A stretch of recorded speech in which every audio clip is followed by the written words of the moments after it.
暗黑共情者并不共情，这听起来自相矛盾，对吧？但这意味着暗黑共情者是那些有高度认知共情的人，只是没有情绪共情或同情心共情。暗黑共情者能够很好地理解别人的情绪，设身处地为他人着想，但他们不具备像其他人那样全心全意关心别人的能力。这是因为，尽管他们具有高度的同理心，但他们也具有高度的自恋、心理变态和马基雅维利主义等黑暗特征。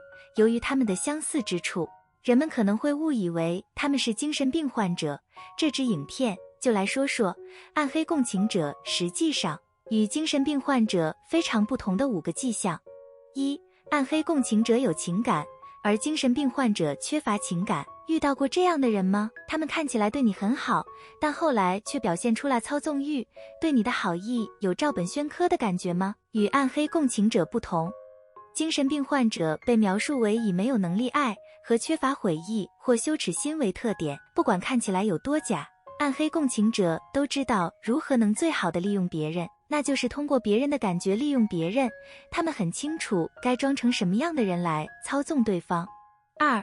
他们有同理心，而精神病患者根本不在乎。精神病患者追求兴奋感，而不在乎他们的行为是否会伤害其他人。而暗黑共情者对他们的行为更加小心，知道谁说的话似乎总是正确的吗？暗黑共情者能很好了解别人的情绪，这是对他们这类人的定义中共情一词的来由。因为有高度的认知同理心，他们甚至会注意到一个人有事瞒着别人，他们还可能会注意到有人情绪低落，而其他人没有。他们也会祝贺取得成就的人，让他们自我感觉良好。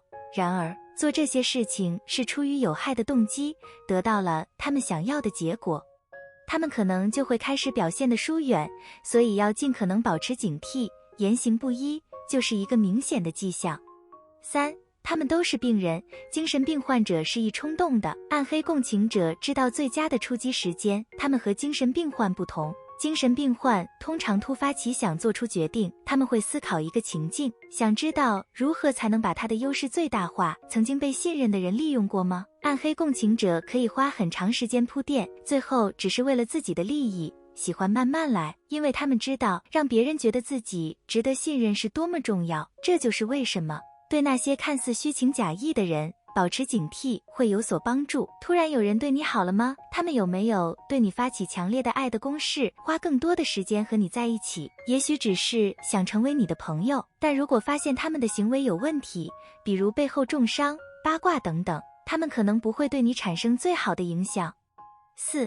黑暗共情者很小心，而精神病患者很鲁莽。精神病患者缺乏悔意，会做出鲁莽的行为，可能会把他人置于危险之中。另一方面，黑暗共情者关心他们在别人眼中的形象，因为这是他们获得信任的方式。他们能理解别人的暗示和社会规范，并尽力像个普通人那样生活，以避免任何质疑。然而，他们也可能会表现出八卦或欺凌之类的行为，有时他们甚至会诉诸身体攻击。这是因为，尽管黑暗共情者是善于交际的人，具有高度同理心，但他们也有心理变态和马基雅维利主义等黑暗特征。如前所述，他们具有高度的认知同理心。简而言之，黑暗共情者会读懂别人的情绪，并利用他们来对付别人，因为他们不具备那些与生俱来就有完整同理心的人的品质。5.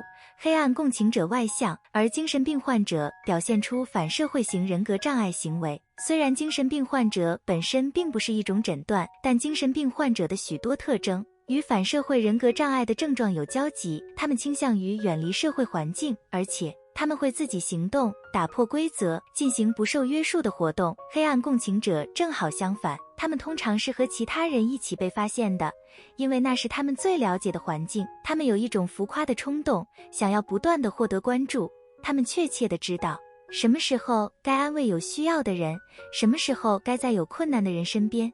凭借他们的魅力，他们有操纵别人的倾向，甚至是人际关系中的小两口吵架，所以他们看起来是更好的人。你知道谁可能是黑暗共情者吗？欢迎在下面的评论区分享你的经历。请记住，如果有人确实有这些特征，他们不一定会立即被贴上暗黑共情者的标签。这些特征也适用于精神病患者。仅仅因为有人展示出了这些特征，并不意味着他有精神病。如果你或你认识的人出现这些症状，最好的办法就是去看心理健康专家，以便得到准确的诊断。这支影片给了你更多的启发吗？如果认为影片可以帮助到朋友，就和他们分享吧。不要忘记点赞、订阅并打开小铃铛，这样无论什么时候我们发布新影片，您都能收到通知。参考文献在资讯栏，一如既往。感谢收看，下支影片不见不散。